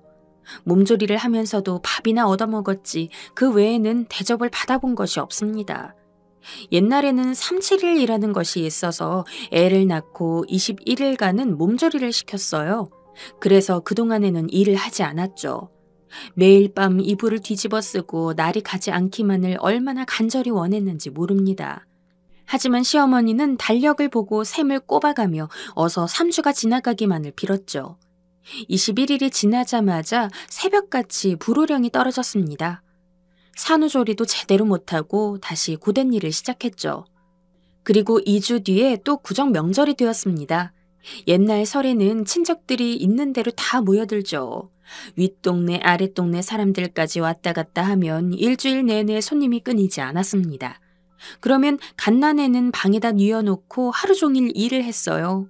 아무리 정신을 차려보려고 해도 온몸이 꺼져 들어가는 것만 같고 잠을 자고 일어나도 피곤함은 똑같아서 정신을 차릴 수가 없었습니다. 그러다가 그만 우울증이 오고 말았죠. 명절을 지내고 손님이 뜸해진 어느 날 밤에 저는 가출을 했습니다. 갈 곳이 있는 곳도 아니니 그저 하염없이 걷기만 했죠. 정신을 차려보니 차들이 다니는 큰 길이 나왔습니다. 지나가는 차들을 보면서 그냥 확 뛰어들어 버리면 모든 게 다 편해질까 하는 생각만 나더라고요. 그런데 그 순간에 집에 누웠을 갓난쟁이가 생각났습니다. 그래서 또 한동안 멍하니 있다가 집에 돌아왔습니다. 무슨 생각이 있어 움직인 것이 아니라 그저 귀신에 홀린 듯이 왔다 갔다 했습니다. 방에 들어오니 시어머니 등살에 불면증이 와서 사다 놨던 수면제가 생각났습니다. 그래서 그냥 약을 한 움큼 털어 입안에 넣고 씹어 삼켰죠. 눈을 떠보니 벽에 기대어 잡지를 읽고 있는 남편의 모습이 보였습니다. 이제 좀 정신이 드니? 꼬박 3일 동안 잠만 잤어. 어머니 지금 많이 화나셨다. 그 말을 들으니 눈물이 볼을 타고 흘렀습니다. 제 안부보다 시어머니가 화난 것을 먼저 이야기하는 것을 들으니 의지할 곳이 없다고 여겼습니다. 그리고 기대한 것도 아니었지만 그렇게 쓰러져 있는 저를 병원에도 데려가지 않은 것을 알고 나니 앞으로 남편을 의지하고 살 것도 아니라는 생각이 들었습니다. 시어머니는 약에 취해 쓰러진 저를 꾀병을 부린다며 들고 일으키다가 제가 정신을 차리지 않자 그대로 처박아 두고는 깨어날 때까지 가만히 내버려 두라고 하셨다더군요. 저는 잠시 정신을 차린 뒤 갓난아이를 업고 친정으로 갔습니다. 남편이 만류했지만 저는 이대로는 못 산다고 하고 뒤도 돌아보지 않고 와버렸죠. 저희 부모님은 손자를 데리고 와 알아누운 저를 보고 묻지 않아도 대강의 사정을 짐작하시는 것 같았습니다. 아버지는 그런 저를 보며 한숨만 쉬고 계셨죠. 그런데 그때만 해도 함부로 이혼을 말할 시기가 아니었습니다. 친정어머니가 방에 들어와 제 손을 꼭 쥐고 말씀하셨어요. 네 마음대로 해라. 이혼을 하려면 해도 된다. 그런데 이혼할 것이 아니면 다 참고 살 수밖에 없다. 너만 결정하면 우리가 다 도와주마. 친정어머니의 말을 듣고 갓난아이를 한참 동안 바라보았습니다. 저는 그렇다 치더라도 이 아이를 애비 없는 자식으로 만들 수는 없는 노릇이라는 생각이 들었죠. 그래서 결국 다시 시댁으로 돌아갈 수밖에 없었어요. 평소 제가 고생하는 것에 대해서는 일절 말이 없던 남편이 한마디 하더군요. 어머니한테 사과해. 내가 알아서 잘 이야기해놨으니까. 지금까지 잘하다가 갑자기 왜 이러는지 모르겠지만 참고 살면 나중에는 다 네 호강이지. 나를 믿고 고생이 좀 되더라도 견뎌봐. 네가 이러니까 회사 일도 못하고 나도 힘들다. 결국 저는 다시 시집살이를 시작할 수밖에 없었어요. 이듬해 여름에 또 딸을 낳았고 이번에는 여름이니 몸조리할 필요도 없다고 딸을 낳고 3일도 안 되어 집안일을 해야 했습니다. 결국 막내는 아들을 낳고 나서야 시어머니도 잔소리가 줄어들었습니다. 그 세월을 다 말로 표현할 길이 없네요. 아직도 시어머니가 입이 닳도록 하던 소리가 귀에 맴돕니다. 너는 그래도 도시로 시집을 왔으니 팔자가 편하지. 어디 시골에라도 시집을 갔어 봐라. 꼼짝없이 농사일까지 다 하고 어디 정신이나 차릴 줄 아냐? 우리 때는 다 그렇게 살았다. 시아버지가 돌아가신 후 저는 줄곧 시어머니를 모시고 3남매를 키웠습니다. 시동생과 시누이는 재산을 받아간 후로는 살기 바쁘다며 시댁에 찾아오는 일이 줄어들었어요. 꼭 저한테뿐만이 아니라 시어머니는 아들, 딸들에게도 잔소리가 많은 어머니였어요. 그러다 보니 자식들도 시어머니와 오래 대화하는 것을 꺼렸죠. 나이는 들고 자식들은 안 찾는 걸 보니 왠지 고소하다는 생각도 들었지만 한편으로는 불쌍한 마음도 들었습니다.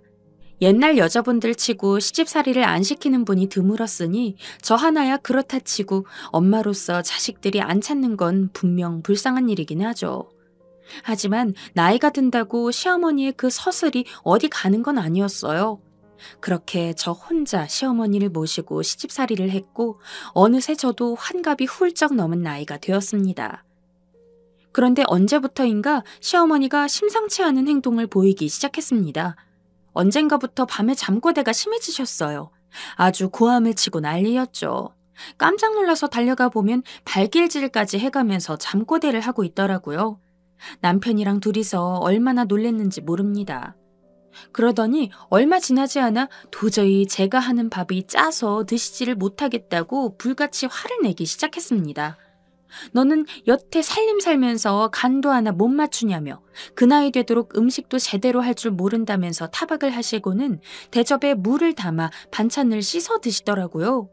저는 기가 막혀서 남편을 쳐다봤지만 남편은 얼굴이 벌개져서 아무 소리도 못하고 그 소리를 듣고만 있었습니다.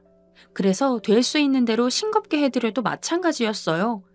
어지간한 분 같으면 그때 좀 이상하다고 느꼈겠지만 워낙에 까탈이 심한 분이라서 그때까지는 별 생각을 못하고 있었습니다. 하루는 갑자기 절더러 통장이랑 도장을 가져갔냐고 난리를 치십니다. 한참을 가져갔냐 아니다 그럼 왜 없어졌냐 하다가 그만 상대하기가 싫어서 아무 소리도 하지 않고 입을 다물었습니다. 나이가 드시니 가물가물하셔서 별 까탈을 다 부리신다고만 생각했죠. 그런데 얼마 지나지 않아 남편더러 남편이 집에 없으면 제가 밥을 안 챙겨준다고 말해서 남편과 대판 싸운 적이 있습니다. 남편은 제가 60이 넘도록 깐깐한 시어머니를 모시고 살아도 일생 제 편 한 번 들어준 적이 없는 사람이니 시어머니 말을 고지곳대로 듣고 가슴에 쌓아뒀다가 어느 날 갑자기 저한테 벌컥 화를 내더라고요. 얼마나 억울했는지 모릅니다. 내가 이날 이때까지 어머니 모시고 살면서 안 그러다가 갑자기 왜 내가 그런 짓을 해요? 말이 말 같아야 대꾸를 하지. 밥 안 챙겨주면 가만히 있을 사람은 또 누가 있어요? 제가 그런다고 어디 어머니가 가만히 있을 사람입니까? 화도 나고 잘못한 것도 없는데 그런 소리를 들으니 그날 처음으로 시어머니 앞에서 큰 소리를 냈죠. 그런데 어머니는 또 그런 말 한 적이 없다고 딱 잡아떼셨어요. 그제서야 남편과 저는 시어머니에게 심각한 치매가 왔다는 걸 알았죠. 병원에 모셔가 보니 벌써 초기도 아니고 꽤 진행된 치매 같다고 했습니다. 그래서 저희 부부도 이래저래 알아보면서 준비를 했어요. 요양 등급을 받으려고 하니 또 공단 직원이 나왔을 때는 멀쩡하게 행동하셔서 참 사람 곤란해지더라고요. 오해 없이 일을 마무리해놓고 생각하니 예전부터 다른 사람들 앞에서는 사람 좋은 척, 점잖은 척 행동하고 집에서만 신경질을 부리시던 것이 생각나서 좀 얄미운 생각이 들었습니다. 그로부터 몇 년간 전쟁 같은 치매 간병이 시작되었어요. 요양보호사분을 써보니 그동안 제가 얼마나 힘든 시집살이를 했는지 옆에서 지켜보면서 새삼 느꼈습니다. 가뜩이나 잔소리도 많던 양반이 요양보호사만 보면 잔소리를 해대는데 치매로 했던 말 또 하고 했던 말 또 하고 하니 그분도 혀를 내두르더라고요. 보고 있자니 민망해서 제가 달래면 또 화를 내며 온갖 욕을 다 해대니 저도 어찌할 바를 모르겠더라고요. 그러다 요양보호사가 있을 때는 저도 한숨을 돌리지만 저 혼자 있을 때는 정말 하루하루 사람이 진이 빠져 못 살 정도가 되었습니다. 남편한테 하소연해봐야 치매 환자가 다 그렇지 뭐 하면서 남의 속도 모르고 태평한 소리나 해댈 뿐이었어요. 남편이야 늙음하게 살림 감시니 뭐니 하면서 밖에 나다니니 사람이 얼마나 골탕이 드는지 알 리가 없죠. 그래서 하루는 대놓고 따져 물었습니다. 내 시어머니 얘기만 합니까? 당신 어머니 이야기를 상의하는데 왜 그렇게 남 이야기 하듯이 말해요? 집에 환자가 있으면 같이 돌보지는 못해도 고민이라도 같이 해줄 수 있는 거 아니에요. 어머니도 이제 연세가 저만하신데 사시면 얼마나 산다 그래. 그래도 사시는 날까지는 우리가 모셔야 될 거 아니야. 정 안 되면 요양원이라도 알아볼 테니 일단은 조금만 참어. 여태 잘 해왔잖아. 아무리 따지고 들어도 남편은 그저 입맛만 다시고 있을 뿐이었어요. 그 모습을 보고 있자니 저 우유부단함 때문에 제가 평생을 고생했다는 생각이 들더군요. 자식 키울 때야 남편이 바빠서 집안 돌아가는 걸 미처 못 챙겼다고 하지만 이제 마누라 고생하는 것도 뻔히 보일 텐데 말이에요. 저도 이제 나이가 이만한데 언제까지 혼자 다 떠안고 고민할 수도 없는 노릇이니까요. 그래도 남편이 그 해까지만 하던 일을 마무리하고 다음 해부터는 같이 어머니를 돌보기로 약속을 해서 일단은 아무 소리 않고 있었어요. 생각을 해보니 남편 말도 영 틀린 말은 아닌 것 같다는 생각도 들었습니다. 평생을 잔소리에 시달리며 들은 채 만취하고 40년을 왔는데 이제와 유별나게 굴자니 그것도 마음에 걸리더군요. 그래서 그 다음부터는 아무 소리 않고 시어머니를 대했습니다. 아픈 사람 붙잡고 이러니 저러니 따지고 드는 것도 할 짓이 아니라고 생각했죠. 하지만 시어머니는 제가 고분고분하면 할수록 나날이 비정상적이고 격한 행동을 했습니다. 아무리 치매에 걸렸다고 해도 그런 모습을 지켜보고 있으니 젊었을 적부터 그냥 제가 싫어서 그렇게 괴롭혀온 버릇이 나오는 게 아닐까 싶었어요. 밥을 챙겨드리고 저도 밥을 먹으려고 하면 어느새 쫓아나와서는 너는 밥 먹지 말아라. 내 아들이 돈 벌어오고 너는 돈 한 푼 안 벌어오는 년이 왜 내 집에서 밥을 먹냐? 하면서 악을 써대는 통에 밥도 제대로 못 먹을 지경이 되었습니다. 그래서 하는 수 없이 제가 숟가락을 놓는 척을 하면 그제서야 만족한 듯이 방으로 들어가시고요. 틈만 나면 해대는 소리가 이년이 내 아들 홀려서 네가 결혼하자고 졸랐지? 네가 요망하기가 그지없는 년이구나. 어머니, 우리 중신 서서 결혼했어요. 중신은 이년아, 네가 해달라고 난리를 쳤겠지? 제가 그이가 누군 줄 알고 부탁을 해요, 어머니. 이런 일이 하루가 멀다 하고 반복됐습니다. 그런데 가만히 생각을 해보니 치매 환자들이 저럴 정도면 영 사람을 못 알아볼 정도가 되는 건데 그래도 제가 며느리인 건 알고 저러니 영 마음에 없는 소리가 아닌 것 같아서 저도 점점 속이 상하더군요. 그래서 시어머니를 모시고 같이 정신과 상담을 받아보기도 했죠. 제가 시집을 올 때 아들에 대한 애착이 심해서 며느리를 받아들이지 못한 게 아닐까 하더군요. 날로 속상함만 쌓여가던 차에 결국은 도저히 견딜 수 없게 만드는 일이 벌어졌습니다. 그날도 제가 밥을 챙겨드리고 저는 시어머니가 밥을 다 드시면 몰래 먹으려고 TV를 보고 있었어요. 그런데 밥을 다 드신 시어머니가 저를 빤히 쳐다보시더니 마당으로 뛰어나가셨어요. 그러더니 갑자기 개밥 그릇을 들고 들어와서는 밥솥을 열고 거기다 밥을 푸기 시작했습니다. 제가 말리려고 뛰어가니 갑자기 제 앞에다 개밥 그릇을 던지고는 이년, 또 몰래 숨어서 밥 훔쳐 먹으려고 그러고 자빠졌냐? 나 이년아, 먹어라 밥이다. 너 같은 년은 이런 데다 밥을 먹어야 제격이다. 바닥이 보일 때까지 핥아 처먹어라. 기가 막혀서 말도 나오지 않더군요. 살기등등하게 쳐다보는 그 모습을 우두커니 보다가 저도 그만 기운이 빠졌습니다.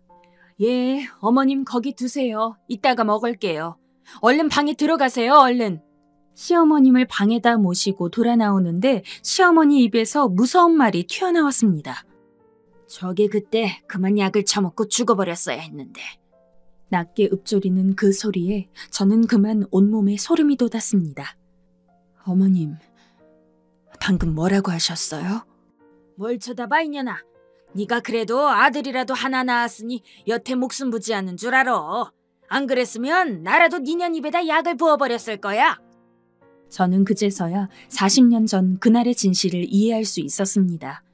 제가 수면제를 먹고 쓰러진 그날 일부러 병원에 데려가지 않고 제가 어찌되나 하고 쓰러져 잠든 저를 보고 있었을 것을 생각하니 저도 주체 못할 무서운 분노가 솟구쳤습니다.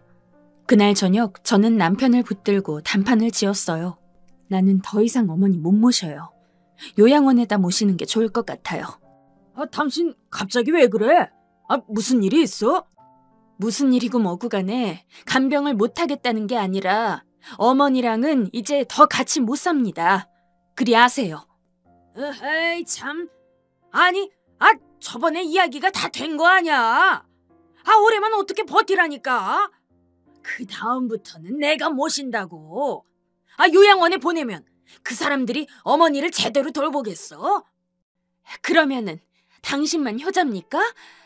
당신 동생들은 재산만 받아가고는 설날 하루 빼고는 코빼기도 안 비치는데 고생은 왜 당신만 다 하려고 해요? 글쎄, 그러니까 장남이지 않나. 장남은 당신 혼자 하시구랴. 나는 이제 맏며느리 안 할랍니다. 정의 어머님을 안 맡기시려면 우리 이혼합시다. 요새는 황혼 이혼이라고 다들 합니다. 그 말에 남편은 아무 말도 못하고 한숨만 쉬어댔어요. 그래도 낮에 시어머니가 했던 말은 남편에게 말하지 않았습니다. 하도 기가 막혀서 입 밖에 낼 엄두도 안 나더라고요. 남편은 이틀을 고민한 후에 결국은 시어머니를 요양원에 보내기로 결정했습니다. 요양원에 모시고 가는 날 가는 길에 남편이 있는 초소에 잠깐 들러 차를 세웠습니다. 남편은 시어머니의 손을 꼭 잡으며 잘 가라고 하더라고요. 그래도 모자간에는 정말 끔찍한 사이입니다. 그러고 2년이 지났습니다. 저는 한 번도 시어머니를 찾아가지 않았어요. 저더러 퍼붓던 악담을 생각하니 도저히 시어머니를 볼 자신이 없었습니다. 아마 지금쯤은 많이 쇠약해지셨겠죠. 그렇게 40년간의 고부 갈등도 끝이 났네요. 지금 생각해도 참 기가 막힙니다만 그래도 저희 때는 다들 그렇게 살았지 하며 이제는 다 잊어버리려고 합니다. 사연을 이렇게 쓰니 이제야 속이 뻥 뚫린 기분이 듭니다. 글재주도 없는데 긴 글 읽어주셔서 감사합니다.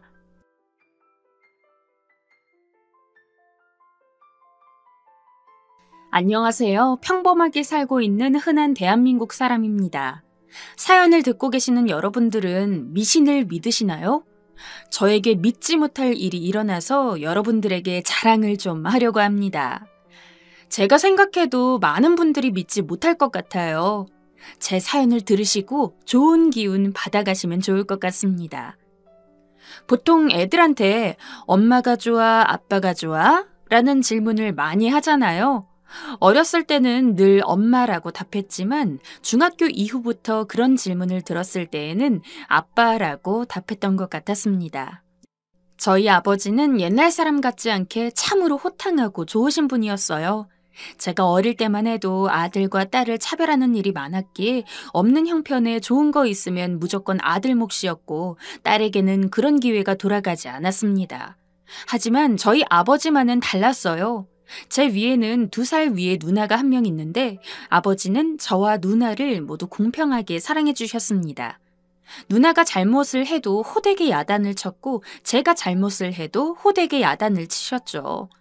어릴 때는 주변 친구들이 다 아들이라고 대우받고 그런 것만 보다 보니 홧김에 아버지는 너무해요. 다른 집은 누나 있어도 무조건 아들이 최고라고 하는데. 라면서 엉엉 운 적도 있었는데 아버지는 그런 저를 달래주지 않고 오히려 더 크게 호통을 치면서 똑같이 힘들게 키우는 자식인데 아들, 딸이 어딨어? 그리고 너보단 아이가 많은 네 누나가 더 고생을 하는 게 뻔하니 네 누나를 더 챙길 수 있음에도 안 그러고 있는 걸 감사하게 여겨. 라며 제가 가지고 있던 철없는 생각을 금방 사라지게 해주셨습니다. 아버지는 일을 하느라 언제나 바쁘셨지만 그러던 중에도 저와 누나가 가서는 아버지를 부르며 귀찮게 굴면 하여간 녀석들 하면서 혀를 차시면서도 꼭 놀아주셨습니다. 가끔 약주를 하실 때에는 저희가 가지 않아도 저와 누나를 덜렁 안아들고는 아버지가 평소 좋아하던 노래를 흥얼흥얼 부르시기도 했죠. 아버지에게서 나는 술 냄새를 좋아하지는 않았지만 아버지가 부르는 노래만큼은 좋아했습니다. 하지만 그런 아버지와 함께한 시간은 그리 길지 않았습니다. 제가 중학교에 입학하고 얼마 안 됐을 무렵 아버지가 갑작스러운 심장마비로 세상을 떠나셨으니까요. 아빠 눈 좀 떠봐요. 돌아가신 아버지를 먼저 발견한 것은 저였습니다. 시간이 이리도 오래 지났는데 그 광경은 잊을 수가 없어요. 아버지는 언제나 열이 많아서 체온이 높은 편이셨는데 제가 만져본 아버지의 얼굴과 팔은 참으로 차가웠죠.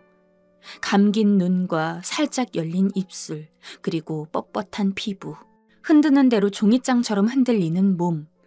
엉엉 울면서 엄마와 누나를 떠나가라 불렀고 제 괴성에 헐레벌떡 들어온 엄마와 누나는 아빠의 상태를 확인하더니 얼굴이 새파랗게 질려서는 119를 불렀습니다. 저희 가족은 혹시나 싶어 아버지 곁을 지키며 119 대원들이 오기를 기다렸습니다. 119가 오는 동안 아버지 팔다리를 주물러도 보고 심폐소생술을 하며 안간힘을 써봤지만 아버지는 미동도 없으셨어요. 구급대원이 와서 아버지를 병원으로 데려가는 모습을 멍하니 바라볼 수밖에 없었습니다. 그 순간 제가 아무것도 할 수 없다는 생각에 결국 모든 희망을 놓고 목 놓아라 울었습니다. 그 과정에서 어머니는 쓰러졌고 누나도 간신히 쓰러지지만 않았을 뿐 제정신이 아닌 상황이었습니다. 병원에 가서도 눈물이 나지 않았습니다. 그 상황이 실감이 나지 않았거든요. 아빠가 정말 저 관에 있는 사람이 아빠인가? 아빠가 돌아가셨다고? 저는 계속해서 현실을 부정하고 있었습니다. 아버지의 영정사진이 걸리고 저희의 연락을 받은 조문객들이 장례식장에 들어올 때도 무감각하게 인사를 하고 자리를 지켰지만 사실 그때까지도 정말 아버지가 돌아가셨다는 것에 대해서 확연하게 느끼지는 못했던 것 같아요. 중간중간 슬픔에 복받친 어머니와 누나가 눈물을 흘려도 저는 마치 남의 일인 것처럼 그 모습을 지켜보며 둘을 달랬죠. 하지만 화장 전 마지막으로 아버지의 얼굴을 보는 순간 아빠, 가지 마요, 아빠. 우리만 두고 가면 어떡해요? 아빠. 미친 듯이 눈물이 흘렀습니다. 처음 발견했을 때보다 더 차가워진 얼굴. 시신의 부패를 막기 위해 염을 해서 그런지 아버지는 한층 더 이승보다 저승에 가까워진 모습이었어요. 분명 지금이라도 일어나서 제 머리를 헝클어 줄 것 같은데 아무런 미동이 없다는 게 믿기지가 않았어요. 아, 아빠가 정말 돌아가셨구나. 그때서야 가슴 깊이 실감한 것 같아요. 아버지가 돌아가시고 어머니는 홀로 저와 누나를 키우느라 너무 고생하셨습니다. 어머니는 아버지가 일을 하는 동안 집안일만 하셨기에 마땅한 직장이 있던 것이 아니었죠. 하지만 저희를 키워보겠다고 어머니는 일이란 일은 다 찾아다니며 할 수 있는 모든 일을 해야만 했습니다. 저와 누나는 아직 어려 돈을 벌 일을 할 수 없다 보니까 어머니가 일하시는 동안 서로 분담을 나누어 집안일을 하곤 했죠. 덕분에 저는 남자애답지 않게 어린 나이부터 요리, 빨래, 설거지 등 집안일에는 도가 틀 수밖에 없었습니다. 나중에 누나가 성인이 되고 나서는 누나 역시 대학을 가지 않고 바로 직장 생활을 했기에 그 이후부터는 거의 제가 다 전담하여 집안일을 했죠. 힘들기는 했지만 싫었던 적은 한 번도 없었어요. 어머니도 누나도 다 저희 가족 먹고 살기 위해 열심히 노력하고 있는 걸 아는데 제가 겨우 집안일 정도로 투정을 부릴 수는 없었죠. 수아가, 너는 공부해서 대학 가라. 집안은 걱정하지 말고 대학 가거라. 게다가 어머니는 저라도 원하는 공부해서 대학을 가라고 반드시 지원해주겠다고까지 했습니다. 처음에는 당연히 안 그럴 거라고, 나도 성인 돼서 누나처럼 일할 거라고 이야기했죠. 대학이 가기 싫었던 것은 당연히 아니었어요. 오히려 가고 싶었던 쪽에 가까웠죠. 그러나 누나도 대학을 가고 싶은 상황에서 집을 위해서 일부러 바로 취직을 한 것이었는데 저 혼자서 하고 싶은 거 다 하고 살기는 미안했습니다. 그러나 누나는 그런 제게 너 괜히 내 생각한다고 거절하지 마. 나는 대학 가면 가는 거고 안 가면 안 가는 대로 괜찮았던 상황이었어. 너만큼은 공부에 신경 쓰던 편도 아니었고 오히려 네가 대학을 가야 내가 너보고 대리만족이라도 하지. 라며 제 마음을 편하게 해줬습니다. 어머니와 누나 덕분에 저는 공부를 포기하지 않고 대학을 갈 수 있었어요. 그리고 그때쯤 집안 사정도 조금 나아져서 고향을 떠나서 조금 더 도심으로 이사도 갔습니다. 저는 새 집에서 3개월 정도 있다가 대학 개강 기간에 맞춰서 서울로 올라갔어요. 혼자 서울살이를 하는 것은 재밌기도 했지만 한편으로는 참 외로웠습니다. 어머니와 누나와 평소에 사이가 좋았기에 바쁘더라도 늘 밥을 같이 먹고 이야기하는 시간도 많이 가졌는데 서울에 동떨어져 있다 보니까 집에 혼자 있는 기분이 생각보다 쓸쓸하더라고요. 그리고 아버지 생각이 많이 났습니다. 어머니, 누나와 살 때도 아버지가 그립다고 느끼긴 했지만 이래저래 공부하고 집안일하고 어머니랑 누나랑 시간을 보내다 보면 자기 전에나 어렴풋이 떠오르는 정도였는데 혼자 있는 시간이 많아지니 자연스레 그 빈자리를 아버지 생각으로 채우게 되더라고요. 그래도 이렇게 계속 슬퍼하면 아버지도 속상해할 거라고 생각하고는 꿋꿋하게 대학 생활을 했습니다.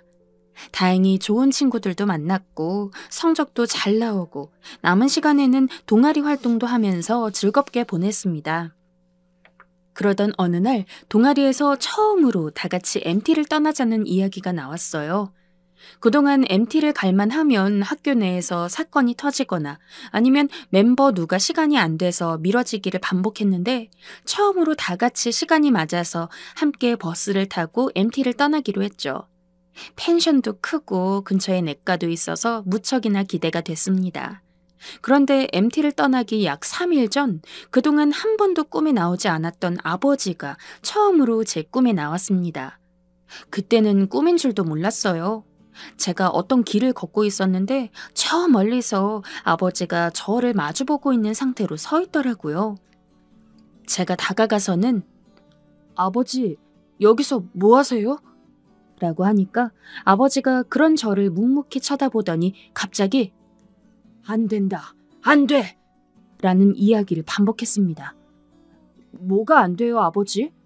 하고 물으니 아버지는 앵무새처럼 안 된다는 말만 하다가 마지막에 가지 말라는 한마디를 남기고는 스르르 사라졌습니다. 그리고 저 역시 그 순간에 잠에서 깼죠. 보통 꿈을 꾸면 금방 사라지기 마련인데 이상하게 그때는 깨고 난 뒤 시간이 꽤 지나도 꿈 내용이 생생했습니다. 어쩐지 이상한 기분에 저녁까지 곰곰이 생각하다가 어머니에게 전화를 걸었어요. 아이고, 수아가 몸 건강히 잘 있니? MT 간다더니 언제 가는 거니? 네, 어머니 잘 있어요. 다름이 아니라 오늘 꿈에 아버지가 나왔거든요. 네 아빠가? 그 양반은 내 꿈에도 안 나오고 수정이 꿈에도 한 번을 안 나오더니 내심 아들이 제일 좋았나 보네. 아들 꿈에만 나오고. 저도 이번에 처음 꾼 거긴 한데 내용이 조금 이상해서요. 꿈에 아빠가 있어서 가서 뭐 하냐고 말을 걸었는데 계속 안 된다고만 이야기를 하더니 갑자기 가지 말라고 하시더라고요. 저는 그 말 듣고 바로 꿈에서 깼고요.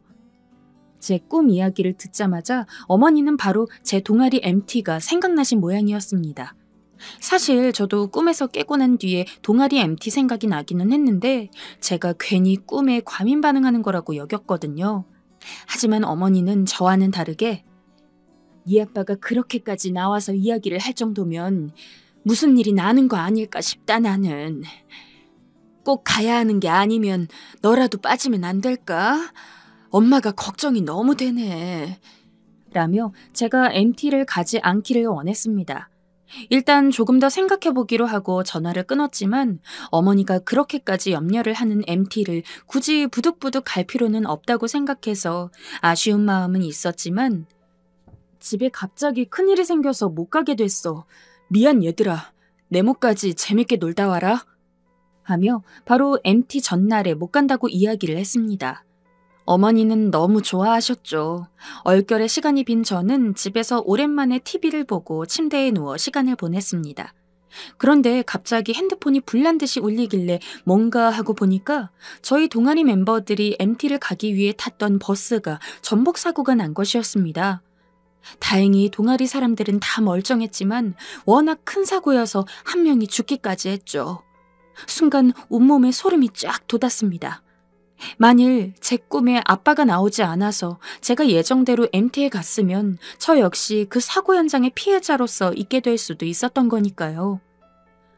아유, 네 아빠가 너를 구해줬나 보다. 아유, 이게 무슨 일이야. 시겁한 마음으로 어머니에게 전화를 걸어 이 사실을 알리니 어머니는 숨을 크게 들이키며 아버지가 저를 구했다는 이야기만 연신되뇌이며 우는 듯 훌쩍이셨어요. 나 괜찮으니까 걱정 말라고 어머니를 다독이고 주말이 지나서 학교에 간 뒤 동아리 사람들과 사고에 대해서 이야기를 나누었습니다. 나 원래 MT 가려고 했는데 사실 가기 3일 전쯤에 아버지가 나와서는 자꾸 가지 말라고 이야기를 해가지고 좀 불안해서 중간에 빠진 거거든. 근데 너네 사고 났대서 너무 놀랐다. 진짜? 예지몽 그런 건가? 제 이야기에 동아리 사람들도 다 놀라면서 그래도 아버지 덕분에 산 거라며 묘라도 한번 다녀오라더군요. 아버지 묘는 고향에 있었기에 명절에 가족들이랑 다 같이 가는 게 아니면 멀어서 못 갔는데 아버지가 그렇게 꿈에 나와서 저를 살려주신 만큼 당연히 가서 인사를 드리는 게 맞는 것 같아서 오랜만에 혼자 아버지 묘도 다녀왔었습니다. 하지만 아버지가 준 기적은 그것뿐만이 아니었어요. 제가 32살쯤 되었을 때 결혼까지 생각했던 여자가 있었습니다.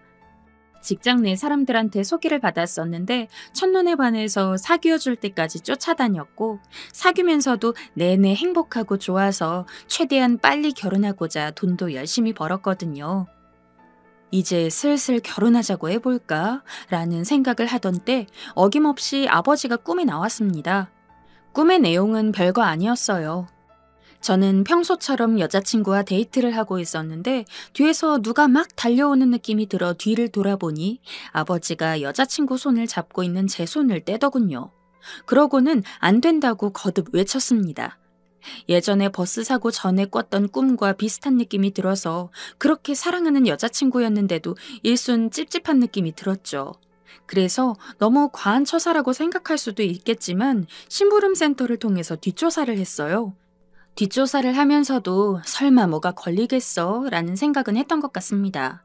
하지만 그 조사를 통해서 여자친구가 사실 애가 둘이나 있는 이혼녀라는 걸 깨닫게 되었죠.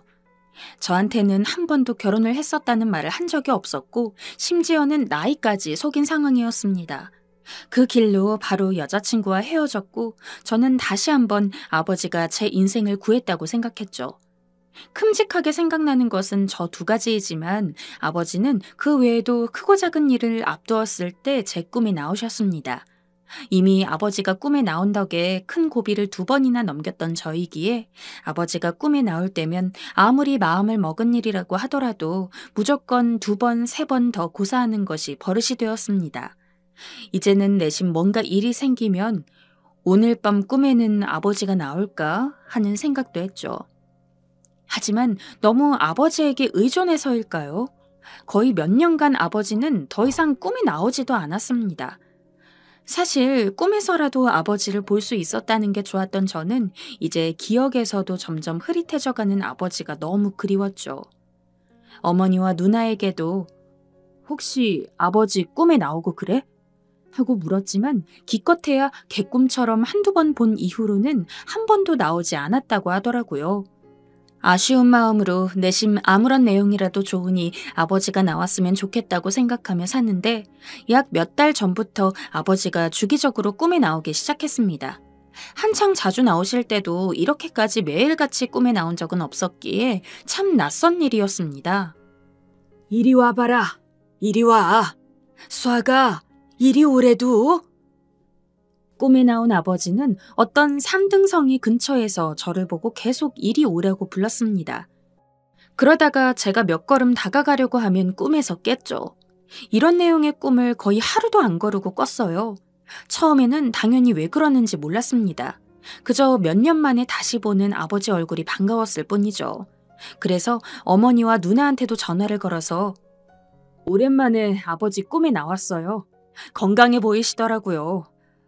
그런데 자꾸 무슨 산 같은 데서 이리로 오라고 하시네요. 라며 들뜬 목소리로 말을 했더니 어머니가 놀라시며 수아가 너 꿈에서라도 절대 아빠 따라가면 안 된다. 큰일 난다. 라고 말씀하시며 걱정을 하더라고요. 어머니는 죽은 사람이 꿈속에 나타나면 저한테 큰 우환이 생긴다는 겁니다. 어머니가 그 말을 하시니 어렸을 적에 TV에서 봤던 이야기가 생각이 나면서 무섭기 시작했습니다.